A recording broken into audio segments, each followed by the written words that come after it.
Well, hey, y'all, today we're going to put together a cute little snacky do that is delicious. I'm a firm believer that everyone needs a date for the holidays, and this is the kind of date that is not going to arrive at your house late, put their feet on your couch, and take over the remote control. We're going to do some stuffed dates, and this is out of my second cookbook, and this is an easy peasy, one of the most versatile recipes. You can just do so many changes to this and make it exactly the way that you think your family would like. Now, I picked up these dates. I've got these down at the Walmarts, and these are pitted dates. And these you can find over where the raisins and the dried fruit and everything is. Now, whenever you buy a pitted date, it's going to come where it's kind of cracked down the middle, and they've taken the pit out. And most all of these were really easy to find where the seam was, and you can just open that up. But if you do buy the ones that have the pits in them, just take your little paring knife and just easily go down halfway. You don't go cut all the way through. And then you can open it up, and you can take the pointy end of your knife and just pop that little pit out. And there you go. Now, I'm going to use goat cheese today, and I'm going to use plain unflavored. You can use your favorite. If you don't care for goat cheese, it really kind of has a really creamy but a sharp flavor to it.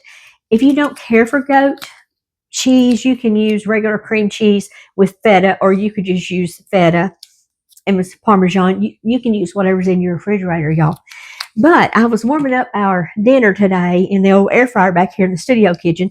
And so I thought, I'll just put this on top of it because it's really cold and it's crumbly whenever you just take it out of the icebox. And I've let it sit on the counter for an hour or so, and it's still crumbly. But I put it up on my air fryer. Oh, you can't see it over here, can you? Anyway, I got my air fryer right here. And I just set it on my air fryer, and it kind of defrosted it. So we're going to try something here. I don't know if this is going to work or not. It may be an epic fail, but we're going to give it the old college try. So what I'm going to do, let's see. I want to cut part of this corner off right here. I'm going to use this kind of as a piping bag. Now, I've not done this before. It either will or it won't. So let's see if our hole is big enough.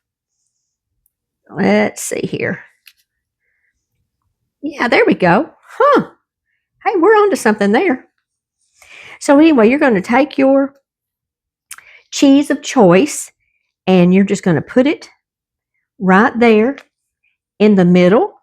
I like this. I'm glad I accidentally did that and got it too hot. Now, if you wanted to use a knife or, excuse me, one of your children's little spoons that they had when they were little, that's a cute thing to do too. And I did bring one back here just in case this did not work.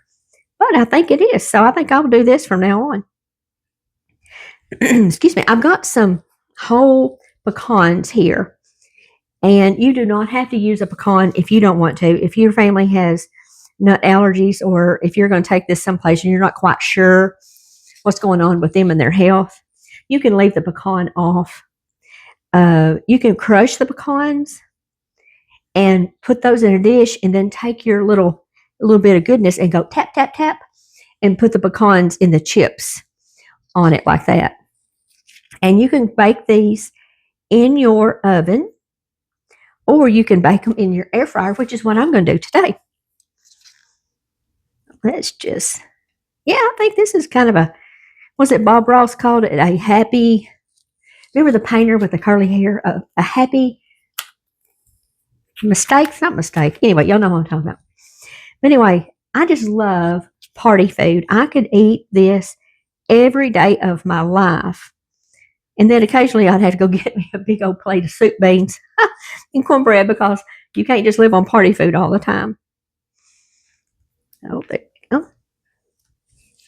Now I'm going to get the rest of these all stuffed up, and we'll get back together when we get ready to put the bacon on it, because bacon makes everything better. See you back here in a minute. Well, they are all stuffed.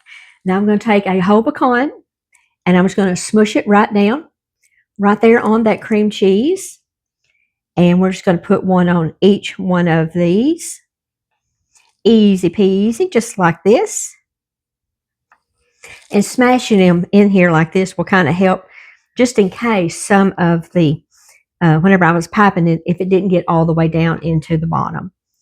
But we're just going to, got a couple more left. Now I do have some bacon over here. You're going to take a half a piece of bacon, and wrap around each one. Now, if you want to put these in here just like this, you could absolutely do that. Now, but you can also add bacon because yum, why not? Okay, so my bacon, I did put it in the microwave and I cooked it just about a minute. And this took about 2 stabs at it to get all the plates done. But I cooked about a minute, and that cooked some of the grease out. So I'm just going to wrap this around here. Now, if you wanted to secure it with toothpicks, you can do that. But I'm just going to make the seam on the bottom, and it's going to be just fine. And I'm going to go ahead and put these on my air fryer thing. Now, if you want to cook these in the oven, you can absolutely do that. You just put them on a parchment paper lined baking dish, that has edges so the grease won't go everywhere. And you can just put that in your oven. And you can set your oven to 300, or you can set your oven to 350. Not 300, but 350, 375, 400. And just cook them until the bacon is crisp.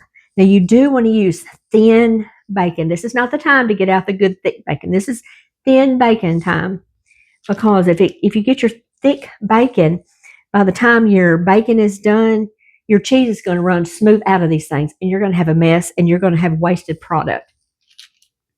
So let's just get these where they're not touching. See how many we think we want to put on a plate. Okay, I think that may be about all I'm going to put on this one. That little piece of bacon is right short. Okay. Now I'm going to go ahead and slip these into my air fryer. And I'm going to cook these on 375. I'm going to put this one on the top shelf. Don't roll off there, baby. You stay right there, honey. Okay. It's not on yet. And we're going to get to keep wrapping these around.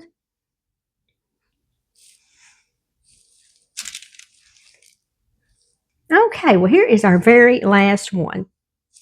So now we're just going to pop this in the air fryer and turn it on and get it going. And halfway through, I'm going to take the top shelf and the bottom shelf and rotate them, because it cooks better, higher and hotter at the top. So we're just going to put your fingers in your ears. I'm going to mash the button. It makes a squeaky sound. Sometimes you need to plug it in. Let me plug this rascal in. You have to be smarter than the machine you operate, I have been told. So anyway, I'm going to now put your fingers in your ears. I'm going to turn this on 375.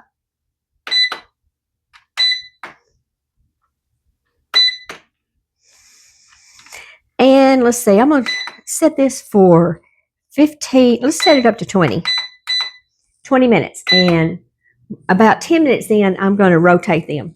So we'll get back together when these come out and let them cool just a little bit so we don't burn the hair off our tongue. Then I'll show you how we're going to serve them up. Well, these are out of the air fryer. Some of these took 25 minutes and some took 30 minutes. I can't tell you how long yours will take, because I don't know the temperature of your cheese or your bacon going into it, but just keep an eye on it, and I promise you it's going to work out.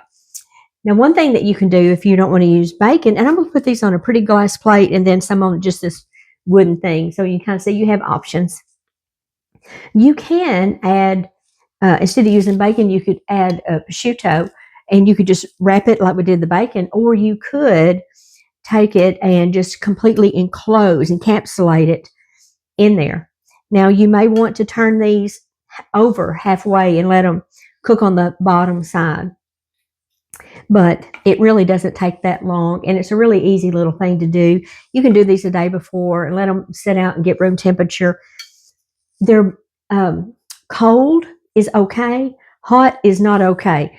Warm or room temperature is delicious. Let me tell you that much for sure. Okay, now the one I'm going to taste, because you know us mothers, we have that burnt toast syndrome, is the one that fell apart. Now, I have seen where people drizzle these with honey. You can do that. If you want to drizzle it with maple syrup, you can do that. One of the things that's big these days is hot honey. And I have some of that right here that I'm not going to use, because it's Mike's hot honey and it's delicious, but I believe it would set me on fire. And I'm talking with my friends today. But you could, if you're serving this as an appetizer at your at your house or potluck or whatever, set something like this to the side so people can decide on their own if that's what they want. So let's go in for a bite with this little bitty one that's the bacon came off of. Let's see what we think.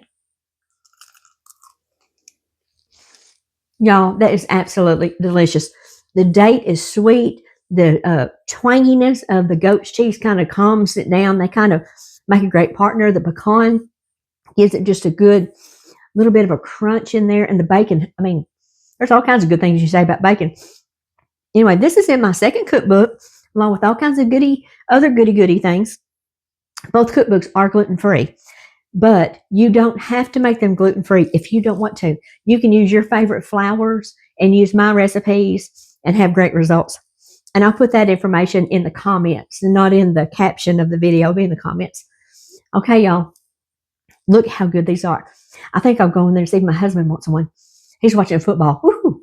So I'll see you next time. Y'all go do something fun. Bye, y'all.